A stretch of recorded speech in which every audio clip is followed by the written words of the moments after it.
Assalamualaikum warahmatullahi wabarakatuh. Apa kabar Anda pemirsa setia TVRI dimanapun Anda berada? Dialog untuk Jambi kembali hadir untuk memberikan informasi yang aktual dan terpercaya bagi masyarakat di Provinsi Jambi.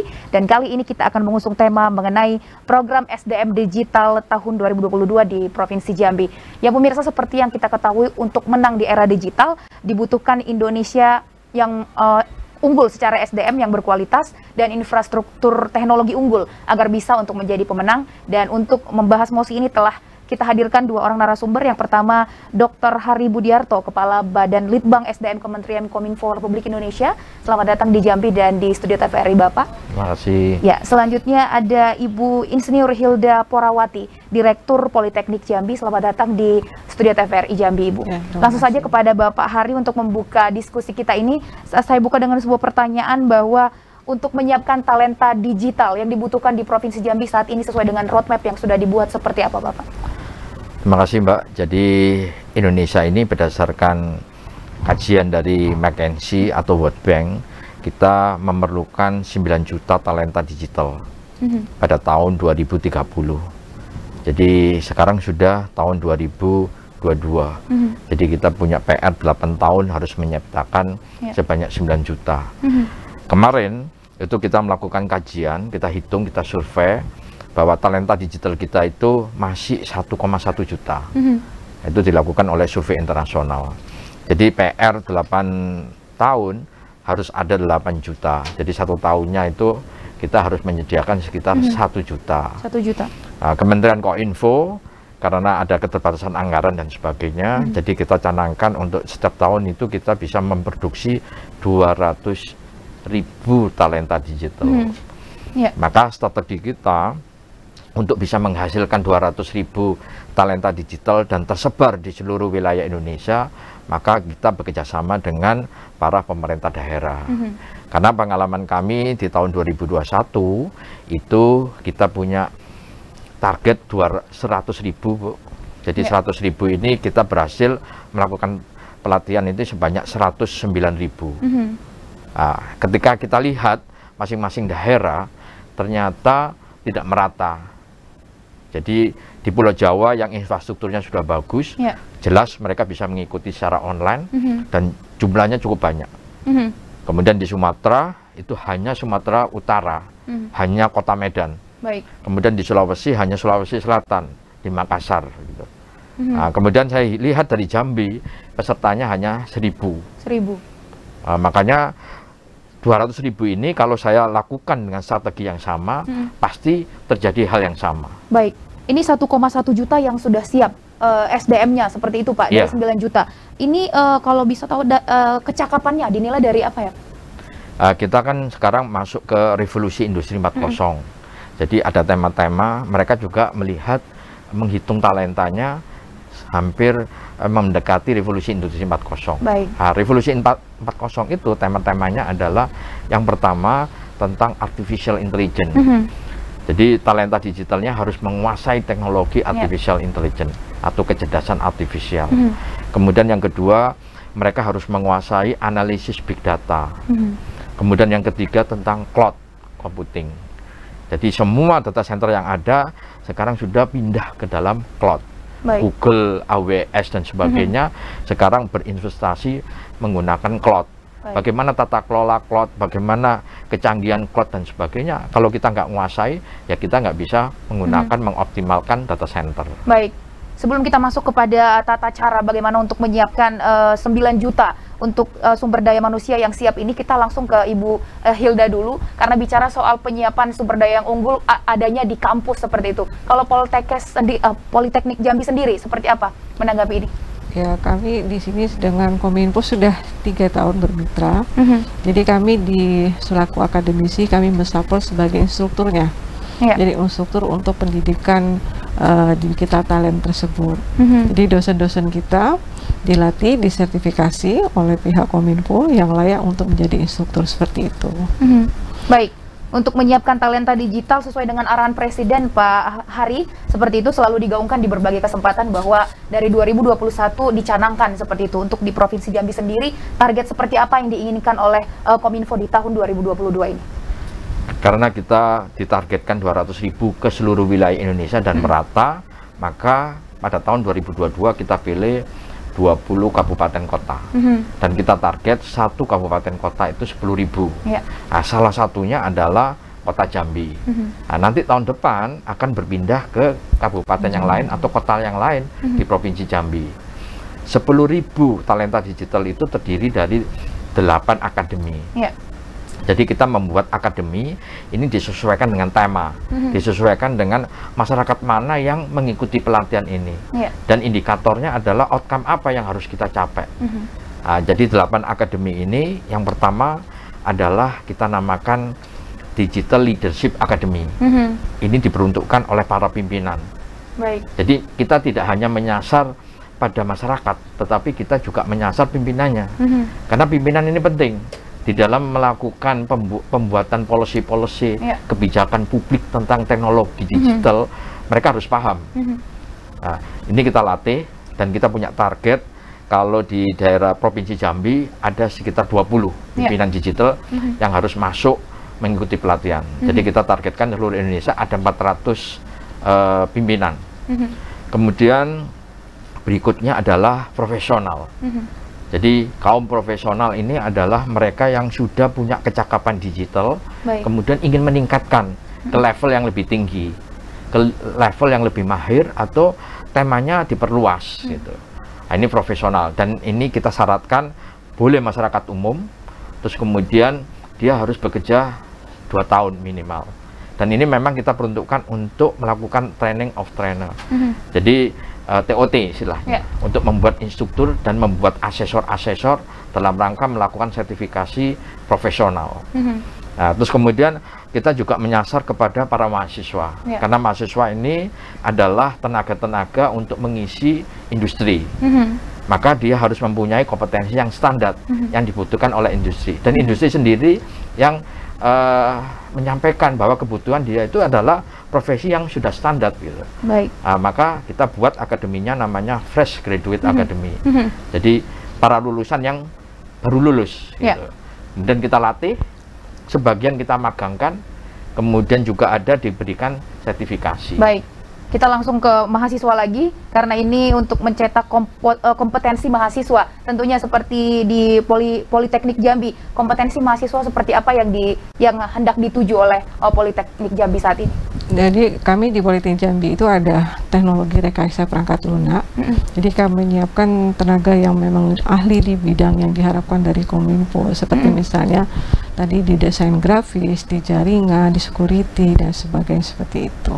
Dan kami sudah siapkan dengan didukung dengan sumber daya manusia dosennya dan juga infrastrukturnya.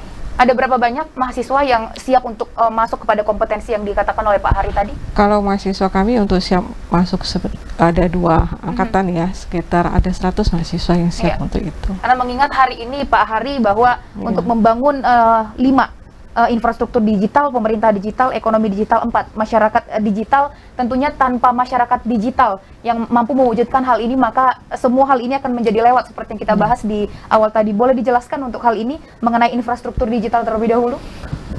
Kementerian Kominfo sesuai dengan perintah Bapak Presiden, kita membuat roadmap Indonesia Digital. Tahun 2021 sampai 2024 itu ada 4 sektor atau 4 pilar yang harus dibangun. Yang pertama adalah infrastruktur digital. Jadi kita tidak bisa akses internet, kita tidak bisa masukin dunia digital kalau tidak ada infrastrukturnya. Maka Kementerian Kominfo akan membangun BTS di setiap desa. Kita punya 12.000 desa ya, yang belum punya BTS. Desa kita banyak. Nah, kemudian Kementerian Kominfo mendapat tugas 8.000 BTS yang akan kita bangun. Kemudian ini kerjasama dengan operator. Jadi operator dapat 4.000, kita 8.000. Terus kemudian tahun 2023 kita akan meluncurkan satelit. Jadi supaya tidak ada keterbatasan kewilayahan-wilayah kita kan pulau-pulau. Dengan menggunakan teknologi satelit, maka dia bisa menjangkau ke pulau-pulau terkecil. Nah, kita luncurkan tahun 2023. Baik, mengenai 3T, bahwa di Provinsi Jambi sendiri masih ada daerah 3T. Untuk daerah 3T, langkah seperti apa yang dilakukan, Pak? Itu tadi, ya, jadi Kementerian Kominfo ini bertugas untuk mendirikan BTS di wilayah 3T. Kalau operator di wilayah perkotaan, gitu. Nah, Baik. kita wujudkan 2024 itu sudah nggak ada lagi blank spot. Nah, kemudian pilar kedua adalah pemerintahan digital. Jadi pemerintah ketika melakukan pelayanan publik harus serba digital dan efisien. Baik. Maka Bapak Presiden mengatakan hapus itu eselon 3, hapus eselon 4, ganti dengan kecerdasan artifisial. Nah, sekarang kita juga punya pelatihan-pelatihan yang ditujukan kepada para ASN. Kita punya 13 tema untuk ASN, kita perbanyak ASN ini mengerti tentang teknologi digital sehingga bisa menuju yang dinamakan pemerintahan digital. Baik, Ibu Hilda, ini penjelasan yang kepublikannya cukup tinggi karena kita berbicara soal masa depan tentunya bahwa ketika infrastruktur digital ini begitu baik, tapi masyarakat tidak mampu untuk merangkumnya, maka tidak akan ada yang berjalan seperti itu. Untuk Politeknik Jambi sendiri, Ibu Hilda, bagaimana kemudian menanggapi mengenai ekonomi digital dan bagaimana kesiapan dari mahasiswa di Politeknik Jambi? Baik Bu, jadi kami di sini Politeknik Jambi ini kan sebagai mitra dari Kominfo. Jadi kami sebagai pelaksana daripada program-program yang dibuat sama Kominfo. Yang sudah kami lakukan itu adalah program dengan VSGA, artinya yang disasar itu adalah pemuda-pemuda, artinya tamat SMA, SMK, dan diploma 3. Kebetulan di kami itu kan ada diploma 3 dan diploma 4. Nah, yang diploma 3 kami siapkan untuk mengikuti program tersebut. Kami sinkronkan dengan kurikulum dan kebijakan daripada Kominfo sendiri seperti apa yang runtun dari keinginannya Pak Presiden. Dan kami juga libatkan masyarakat, jadi tidak hanya mahasiswa yang akan dilatih dalam SDM digital ini, jadi kita melibatkan juga masyarakat umum sesuai dengan program-program yang ditawarkan oleh Kominfo. Salah satunya tadi kan ada yang tentang ASN, ya. Jadi di situ nanti berarti pesertanya adalah ASN dan kami sebagai pelaksana dari program kegiatan tersebut kami support karena kita mempunyai SDM dosennya sebagai instruktur dan juga sebagai di laboratoriumnya kita juga sudah punya seperti itu. Baik, ada yang menarik dari percakapan kita di segmen 1 ini Pak Hari dan juga Ibu Hilda, bahwa kecerdasan artifisial, saya baca di berbagai platform media sosial, mereka membuat tagar kecerdasan artifisial ancaman atau peluang, seperti itu. Bagaimana Pak Hari? Memang di dalam kajian itu kan industri ini kan diotomatisasi. Ya, misalnya contohnya di kehumasan gitu ya, nggak perlu sekarang duduk seseorang ya di situ, tapi digantikan oleh suatu robot. Nah, maka banyak pekerjaan yang hilang. Namun ternyata banyak timbul lagi pekerjaan-pekerjaan baru. Ya, pekerjaan-pekerjaan baru untuk dalam tata kelolanya, dalam pembuatan codingnya dan sebagainya. Ini tumbuhnya lebih banyak daripada mereka yang tergeser. Maka diperlukan peningkatan kompetensi, maka mereka harus beralih kompetensi ke bidang yang baru tadi untuk mengisi semua hal tadi.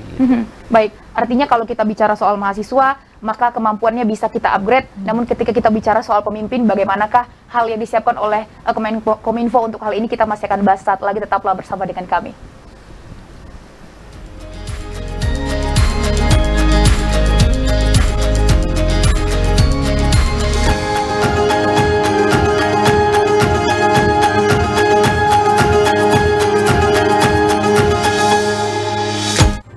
Bapak, Ibu, saudara-saudara, saat ini semua wajib pakai masker. Kita pasti bisa menghadapi pandemi ini, Indonesia pasti bisa.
Anda masih bersama kami dalam Dialog untuk Mujambi, pemirsa, dan kita sudah membahas dalam segmen 1 bagaimana kemudian instruksi dari Presiden untuk menyiapkan sumber daya manusia yang unggul, yang siap untuk bersaing di era digital ini, karena tentunya di era ini untuk membaca peluang tidak cukup kita harus hanya mempunyai pendidikan saja, tetapi kemampuan untuk membaca peluang-peluang tertentu.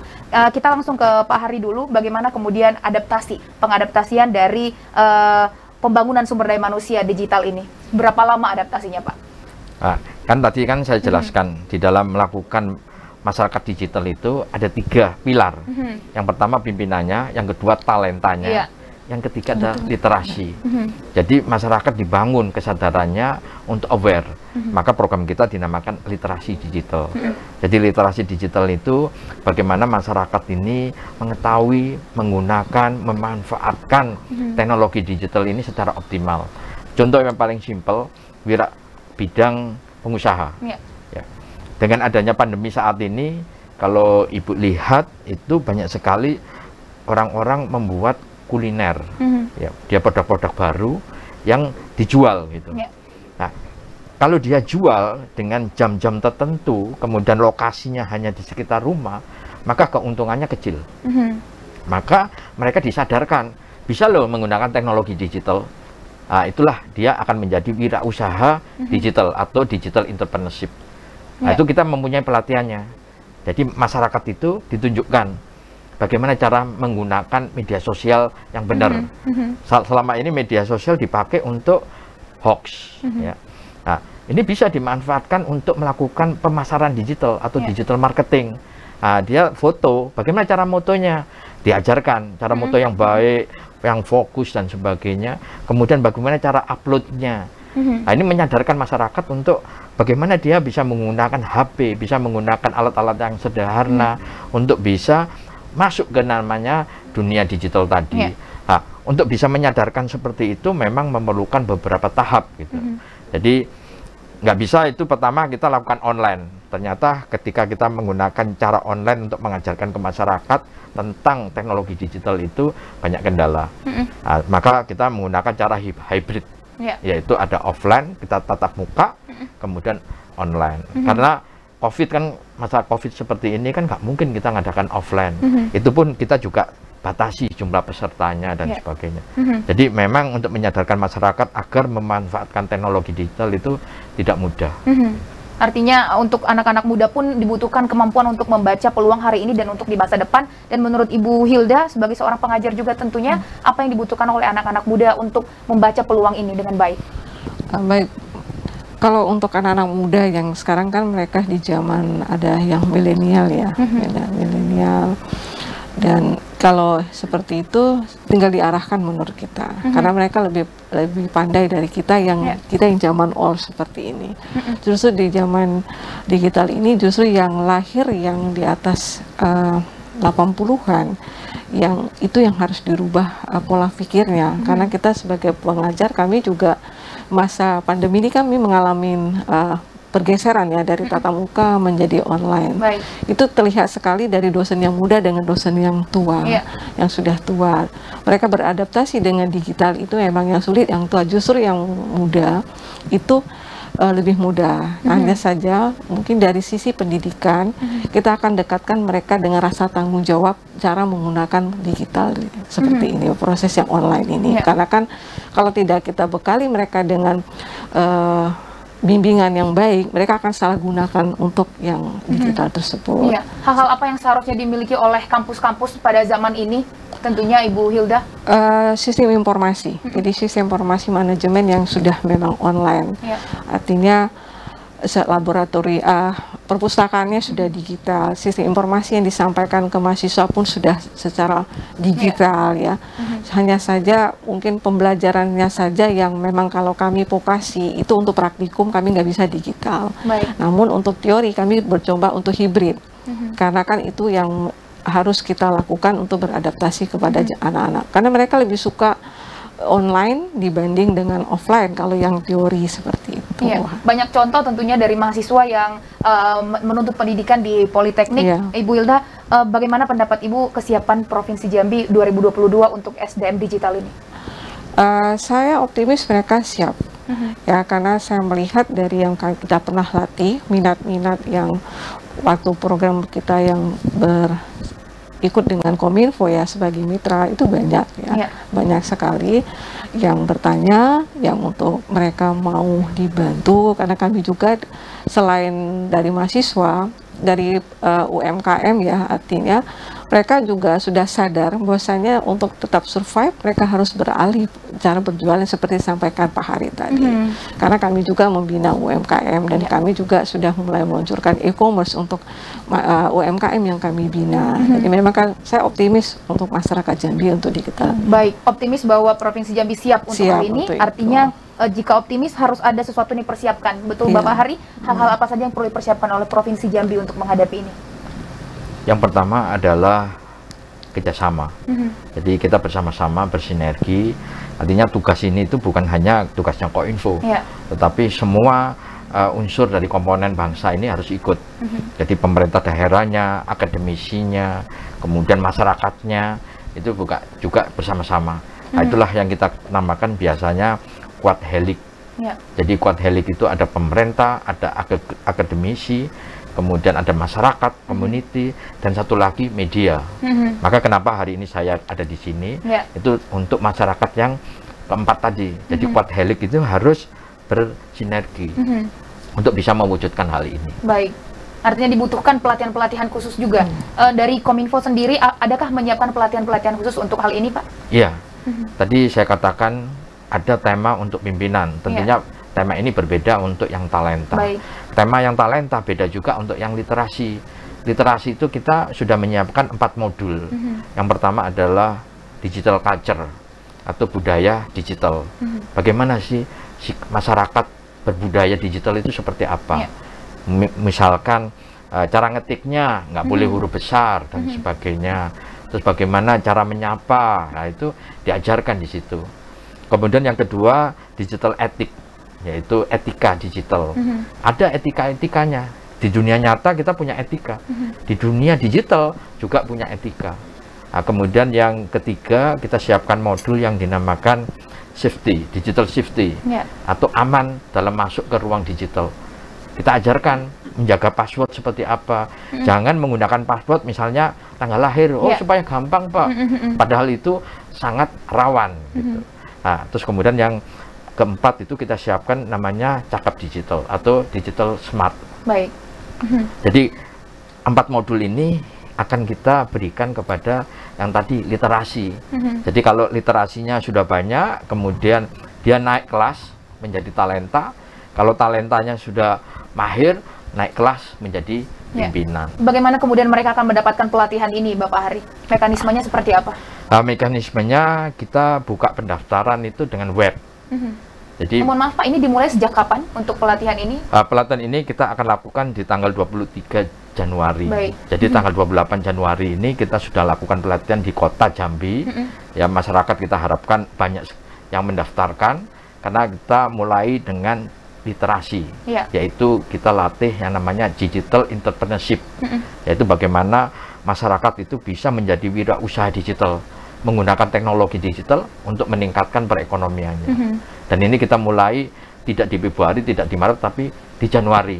Kalau orang biasanya Januari itu laya-laya atau tenang-tenang aja, tapi kita sudah mulai bekerja dari Januari. Ya, mulai Januari. Baik, mekanismenya seperti apa Pak Hari?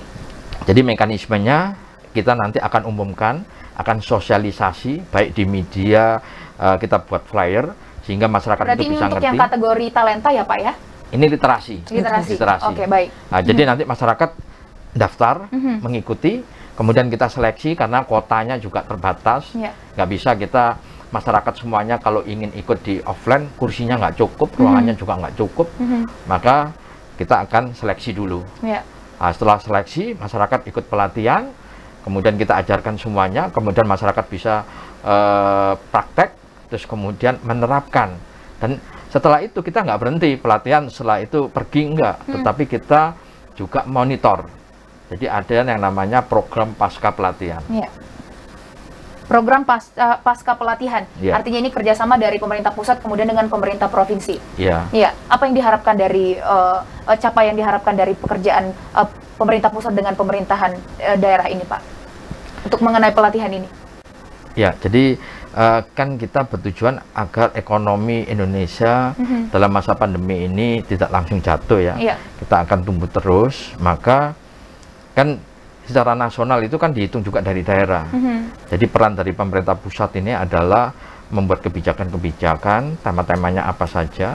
Kemudian kita kerjasama dengan pemerintah daerah, juga salah satunya di Politeknik, akademisi, yang bisa kita hire instruktur-instrukturnya dari dosen-dosen yang ada.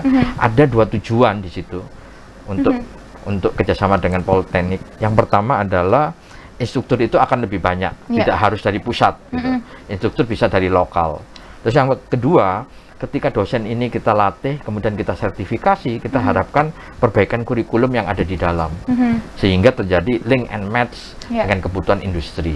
Baik. Nah, saat ini kita masuk kepada sebuah keadaan yang tidak kita duga-duga sebelumnya, tentunya bahwa media digital itu menggempur dari segala sisi, yang mau tidak mau kita harus hadapi begitu. Masih relevankah sistem kampus saat ini dengan keadaan yang terjadi secara status quo saat ini, Bu Hilda? Harus beradaptasi, tidak relevan lagi. Jadi kalau kita kampus masih dengan posisi sebelum pandemi, tidak berubah, kita akan ketinggalan. Jadi memang di sini kampus mau tidak mau tidak lagi seperti kampus yang besar yang berdinding tembok, tetapi justru sebetulnya kampusnya sudah berbasis digital.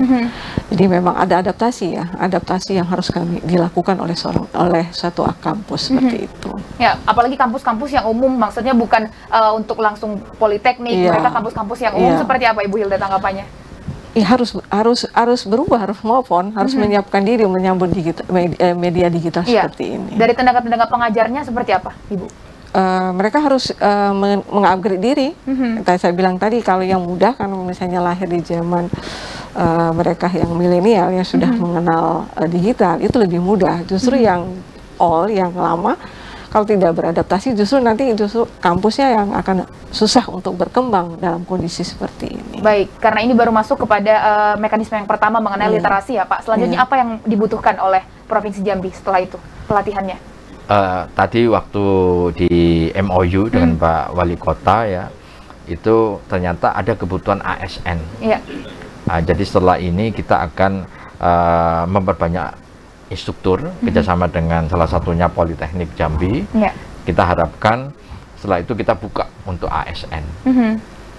Nah, kemudian setelah itu juga ada Talent Scouting Academy. Kita buka Talent Scouting Academy ini untuk para mahasiswa. Kalau nggak salah bulan Maret itu mereka sudah masuk ke semester ganjil. Nah, ketika dia sudah masuk semester ganjil, kita sudah siapkan program untuk dia melaksanakan program MBKM, yaitu Merdeka Belajar dan Merdeka untuk Kuliah. Jadi kita siapkan suatu produk di mana pemerintah daerah membutuhkan produk itu. Nah, produk ini pasti adalah produk aplikasi, aplikasi untuk pelayanan publik misalnya. Nah, para mahasiswa ini membuat produk ini, kemudian selama 6 bulan, kemudian produk ini jadi dipakai oleh pemerintah daerah, terus kemudian mahasiswa yang tadi, yang kelompok ini, akan kita berikan pelatihan tentang bagaimana membuat perusahaan. Akhirnya dia bisa menjadi suatu startup. Maka ada beberapa hal yang bisa kecapai. Pemerintah daerah mendapatkan aplikasi-aplikasi, bisa melayani masyarakat dengan efisien. Kemudian dia juga bisa maintenance karena sudah ada perusahaan yang nantinya, yang cikal bakal dari mahasiswa tadi, itu bisa terus-menerus melakukan supporting terhadap Pemda. Baik. Artinya infrastruktur digital didukung oleh pemerintah yang digital pula, begitu Pak. Selanjutnya untuk mempercepat perluasan dan peningkatan ini, hal-hal apa saja yang dibutuhkan? Yang dibutuhkan adalah peran media untuk bisa menyampaikan kepada masyarakat tentang program-program ini. Dan program ini gratis ya. Masyarakat bisa mengikuti. Kalau biasanya pelatihan-pelatihan digital ini kan mereka harus berbayar ya. Maka ini pemerintah sudah menyediakan gratis. Kemudian mereka bisa ikuti, maka peran media ini kita sangat butuhkan untuk bisa menyebarluaskan informasi ini di seluruh Provinsi Jambi. Baik, penyediaan layanan internet untuk 4G mungkin seperti itu Pak di daerah 3T seperti yang saya sebutkan tadi? Ya, itu adalah program yang sudah ditetapkan Kominfo, ya sudah ada anggarannya, sudah ada lokasi-lokasi yang harus dipasang, ya itu tetap berjalan. Dan biasanya itu kan dilakukan oleh Badan Layanan Umum Kominfo yang namanya Bakti. Jadi Bakti ketika membangun suatu BTS, kemudian masyarakatnya langsung dilatih ke arah literasi dulu, nah, kemudian baru ke talentanya. Baik, ini menjadi sebuah persoalan yang kompleks tentunya karena melibatkan banyak komponen di dalamnya. Dan Ibu Hilda, kerjasama lintas sektor seperti apa yang kira-kira dibutuhkan oleh Provinsi Jambi untuk mewujudkan sumber daya manusia digital di Provinsi Jambi? Dengan bidang masyarakat ya, artinya internetor artinya dengan dunia pendidikan, dengan keorganisasian, itu yang perlu kita tingkatkan ya, dengan program yang dibuat sama Kominfo, contohnya entrepreneurship tadi, artinya bisa dengan organisasi dengan Kadin, artinya pemerintah bisa bekerja sama dengan Kadin, dengan bidang organisasi seperti Asmami, misalnya dengan yang organisasi-organisasi membawahin kewirausahaan seperti itu. Artinya optimis 2022 hal ini pasti dikejar seperti itu. Kesiapan dari pemerintah Provinsi Jambi sendiri menurut pengamatan Pak Hari seperti apa?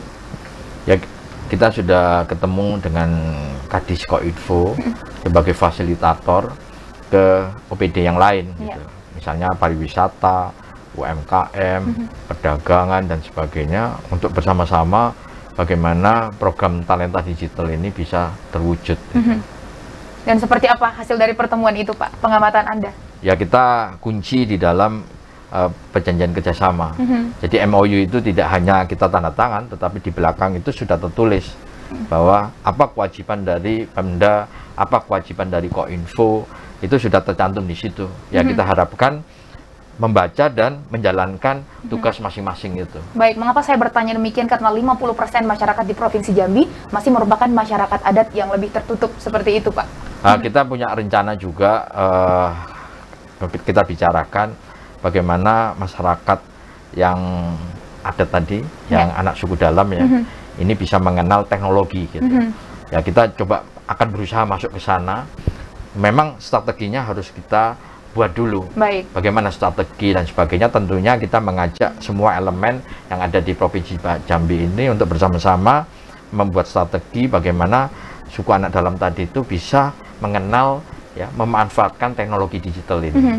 Baik, program-program yang dimiliki oleh Kominfo untuk seluruh Provinsi Jambi. Kita bicara Provinsi Jambi, tapi kali ini kita bicara untuk seluruh skalanya, seluruh Indonesia. Program-program seperti apa yang dimiliki oleh Kominfo untuk menyukseskan SDM yang unggul ini, Pak? Jadi kita, yang pertama yang tadi kita sampaikan ya, ada Digital Leadership Academy para pimpinan, kemudian ada DTS, Digital Talent Scholarship, kemudian juga kita menyiapkan Simonas.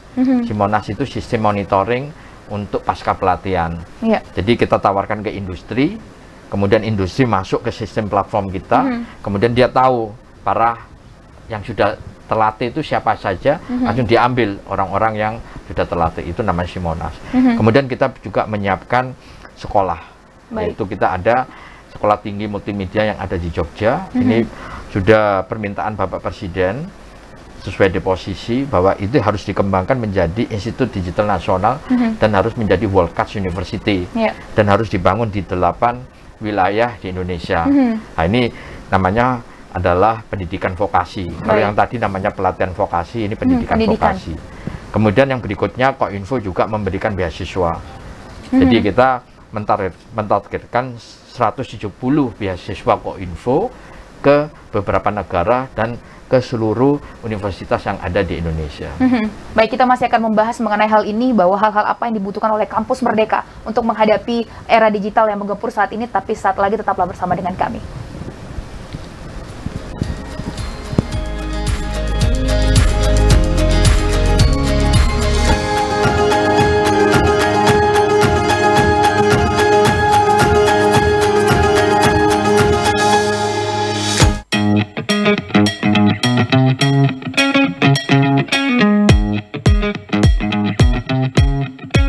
Saat beraktivitas beraktivitas, jangan lupa untuk memakai double masker. Pusat Pengendalian dan Pencegahan Penyakit Amerika Serikat (CDC) mengatakan, masker double bisa efektif dalam mencegah penularan COVID-19. Masuknya berbagai varian baru menuntut kita untuk lebih ketat memproteksi diri. Tapi, memakai masker double, penggunaannya juga harus tepat. Ini dia panduannya.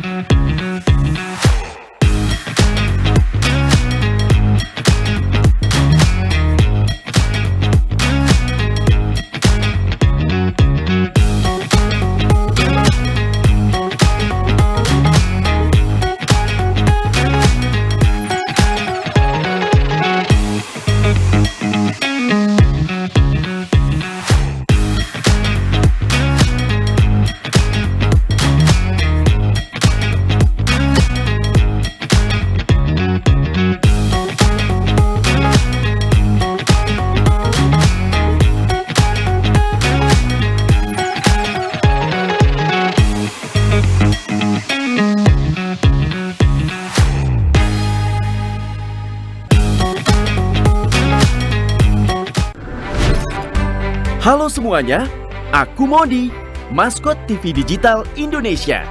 Aku akan membantu semua orang menuju migrasi TV digital. Di mana? Di siarandigital.id dan call center 159. Ayo semuanya, dukung migrasi TV digital. Bersih gambarnya, jernih suaranya, dan canggih teknologinya.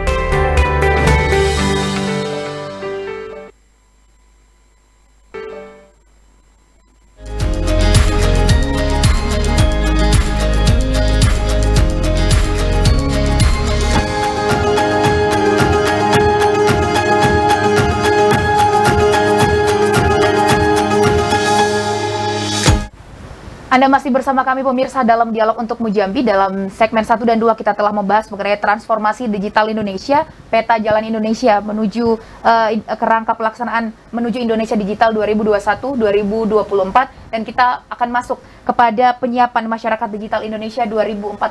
Silakan untuk Pak Hari, pendekatan seperti apa yang dibutuhkan?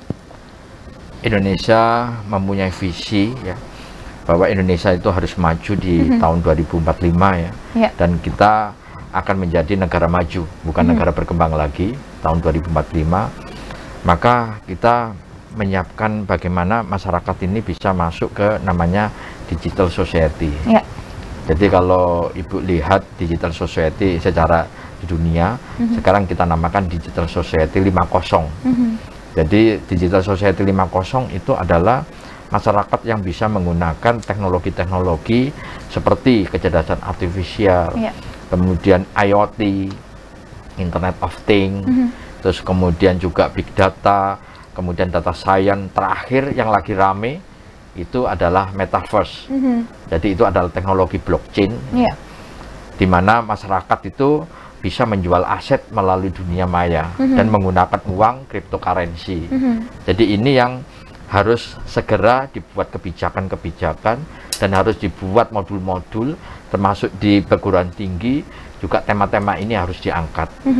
Karena tema-tema inilah yang nantinya akan berkembang di tahun-tahun yang akan datang. Dan jangan sampai Indonesia itu hanya sebagai user, tetapi kita harus juga sebagai leadernya atau sebagai inovator.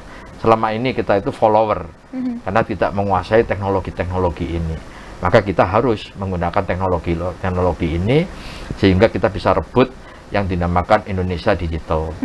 Baik, tema-tema yang sudah dibicarakan oleh Pak Hari, apakah sudah masuk di dalam kampus, Ibu? Bagaimana?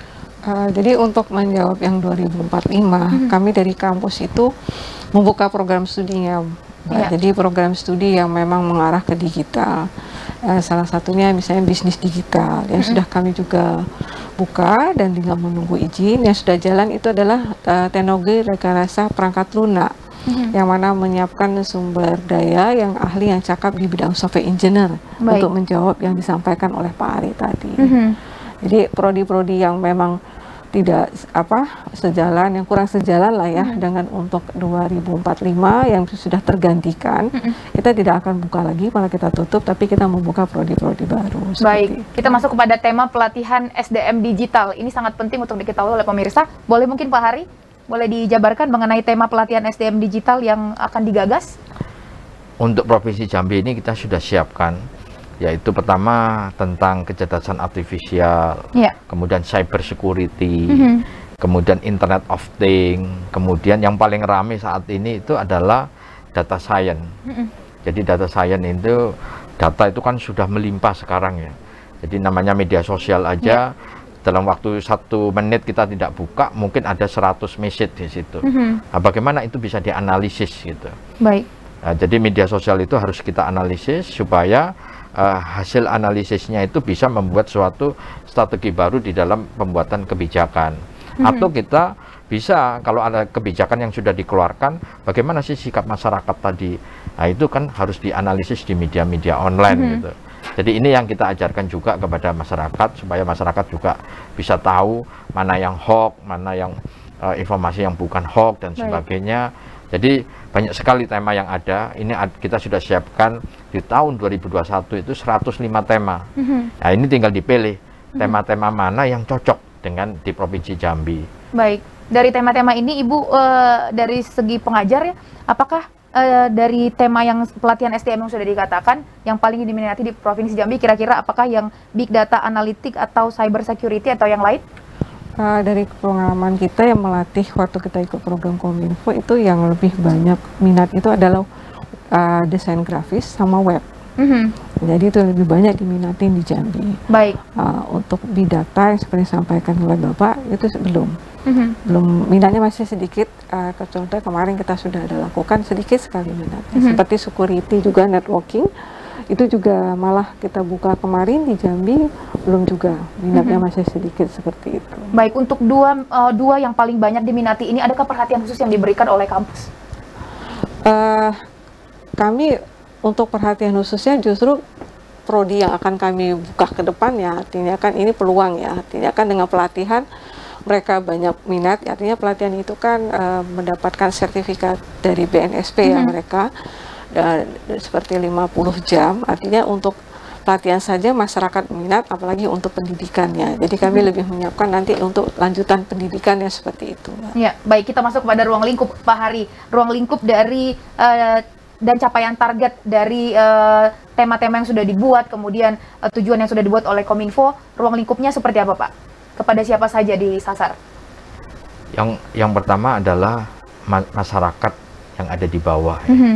Jadi masyarakat yang ada di bawah ini contohnya adalah ibu rumah tangga. Jadi bagaimana ibu rumah tangga ini bisa mengerti, bisa aware tentang teknologi digital itu seperti apa. Kita berikan pelatihan-pelatihan dengan tema-tema seperti itu. Kemudian juga masyarakat disabilitas itu juga perlu punya hak untuk mereka menguasai teknologi digital. Ya, komputernya juga kalau orang tunanetra, komputernya juga nggak sembarangan komputer biasa. Ada komputer yang braille dan sebagainya. Bagaimana dia bisa memanfaatkan aplikasi Microsoft untuk dia bisa ngetik, bisa membuat PowerPoint, atau bahkan membuat video gitu. Nah, ini juga harus dilatihkan kepada masyarakat yang difabel. Baik. Kemudian juga untuk para buruh migran, kita itu punya modul-modul para buruh migran yang sekarang masih bekerja di luar negeri, di Hong Kong, di Arab Saudi, di Malaysia.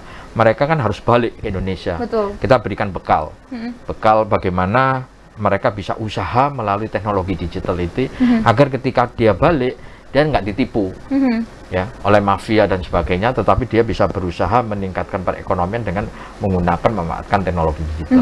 Itu masyarakat di lapis yang bawah. Baik. Kemudian kita juga melatih kepada masyarakat yang di atasnya, yaitu masyarakat-masyarakat yang pemula. Jadi dia sudah punya usaha, sudah punya UMKM dan sebagainya, tapi mereka belum masuk ke modal-modal, misalnya modal ventura dan sebagainya. Bagaimana sih bisa mengakses permodalan tadi? Kemudian baru para milenial. Para milenial juga kita latih dengan beberapa teknologi yang ada, sehingga dia punya penguasaan kompetensi khusus.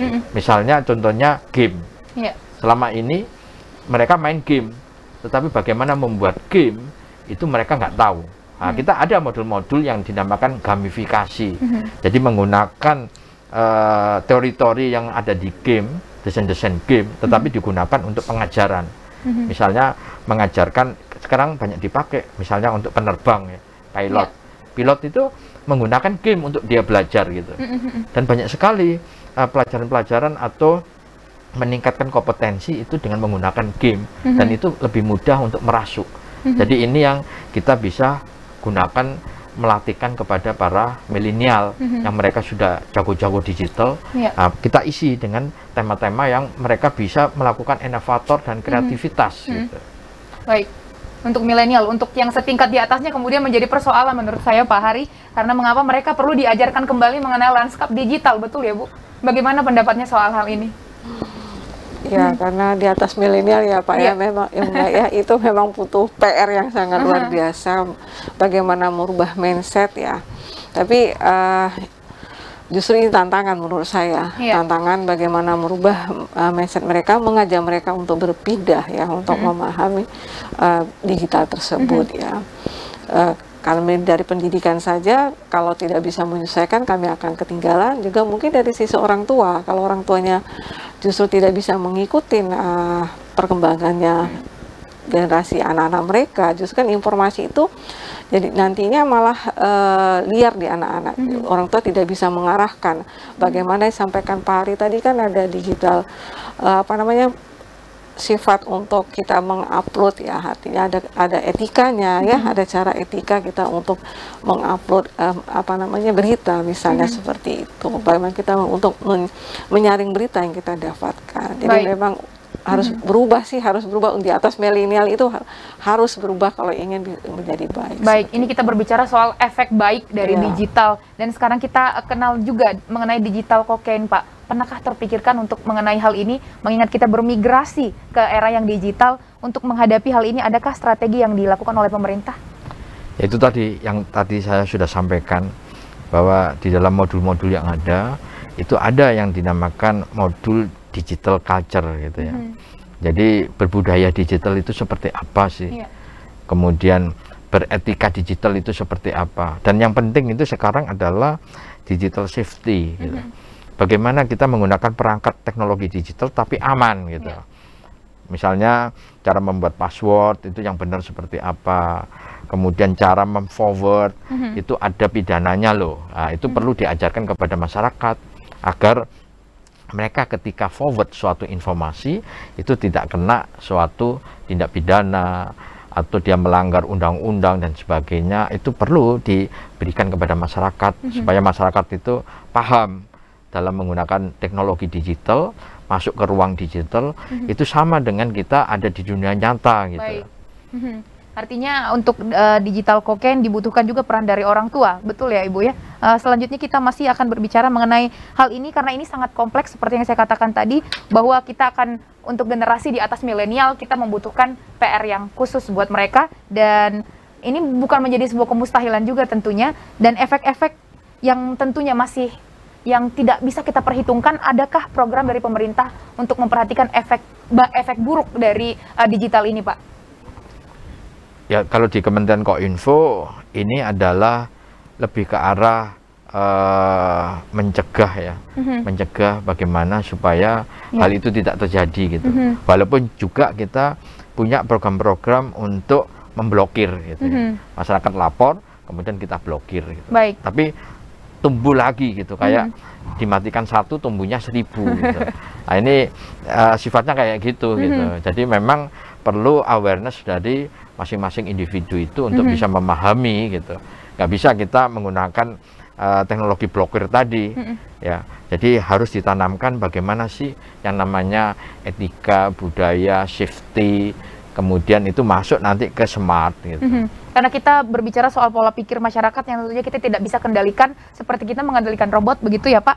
Beberapa waktu yang lalu, 2 tahun yang lalu, ramai tagar di media sosial, di Instagram waktu itu, buku fisik atau buku digital. Mereka sampai beribut begitu di Instagram mengenai perpindahan dari buku fisik ke buku digital. Seperti itu, bagaimana kemudian pendapatnya untuk hal ini? Apa yang harus disiapkan oleh kaum milenial untuk melakukan sosialisasi secara luas kepada masyarakat, Ibu Hilda? Ya, kalau untuk buku fisik atau buku digital ya, untuk kaum milenial. Itu mungkin salah satu contohnya, Ibu, maksud saya efek yang didapatkan oleh masyarakat. Kalau di milenial mungkin mereka sudah bisa menerima sebetulnya ya Mbak ya. Justru yang di atas milenial untuk buku digital itu yang memang agak sulit sebetulnya ya.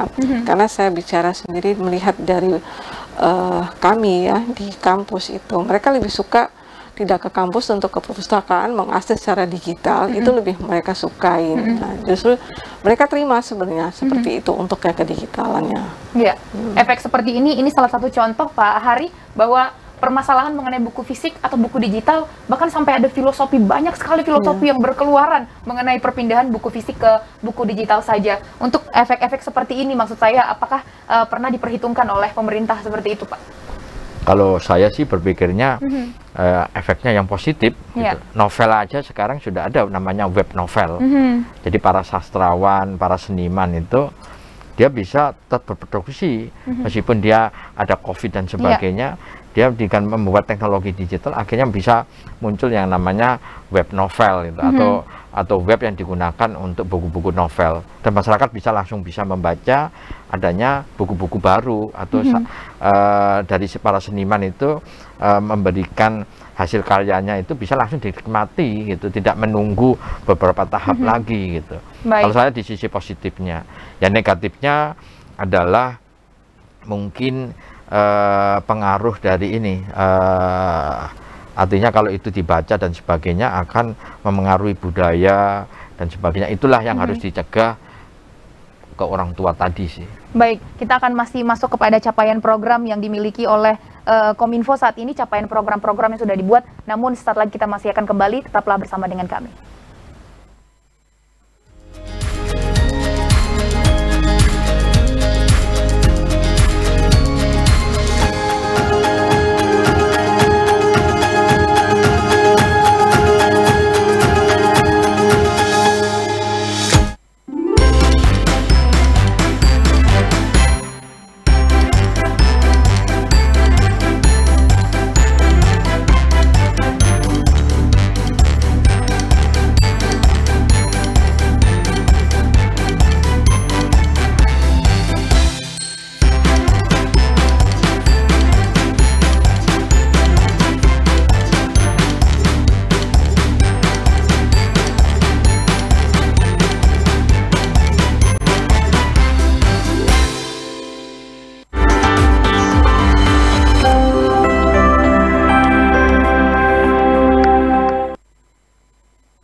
Halo semuanya, aku Modi, maskot TV Digital Indonesia. Aku akan membantu semua orang menuju migrasi TV digital. Di mana? Di siarandigital.id dan call center 159. Ayo semuanya, dukung migrasi TV digital. Bersih gambarnya, jernih suaranya, dan canggih teknologinya.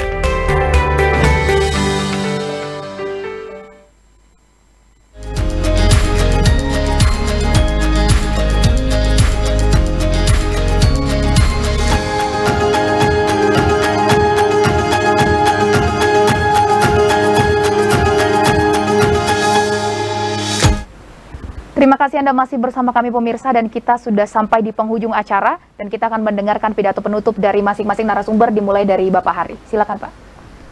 Terima kasih Mbak. Jadi kita sudah mencanangkan untuk Indonesia masuk di era digital dan kita siapkan masyarakat digital, maka kita butuh namanya sinergi. Pekerjaan ini tidak bisa dilakukan hanya sendiri-sendiri ya. Mari kita bisa bersinergi untuk melakukan bagaimana mengembangkan masyarakat digital ini, kemudian juga kita mencapai target yang sudah kita sepakati bersama pada tahun 2022 ini adalah 10.000 talenta digital yang ada di Provinsi Jambi. Mari kita wujudkan bersama sinergi Quad Helix, yaitu dari unsur pemerintah, dari unsur akademisi, kemudian dari komunitas, dan dari media. Indonesia akan semakin maju kalau Indonesia itu semakin digital. Baik, terima kasih Pak Hari, silakan Ibu. Baik, terima kasih. Untuk program yang disampaikan Kominfo, kami optimis dari Politeknik Jambi. Kenapa kami optimis? Sudah bermitra 3 tahun dan berjalan, apalagi tahun ini didukung oleh pemerintah kota dengan tadi sudah ditandatangani MOU-nya. Insya Allah untuk mewujudkan masyarakat digital di Provinsi Jambi dengan 10.000 masyarakat, insya Allah itu tercapai. Dan kami dari Politeknik Jambi siap support, dukung dari program Kominfo dan juga pemerintah Kota Jambi untuk mewujudkan hal tersebut. Baik, terima kasih Ibu Hilda dan Pak Hari. Dan tentunya pemirsa, seperti yang kita katakan bahwa Indonesia membutuhkan sumber daya manusia yang berkualitas dan infrastruktur teknologi yang unggul untuk menjadi pemenang di era digital saat ini. Untuk itu saya Sona Lumbantoruan beserta dengan 2 narasumber, mohon pamit undur diri, selamat sore dan sampai jumpa.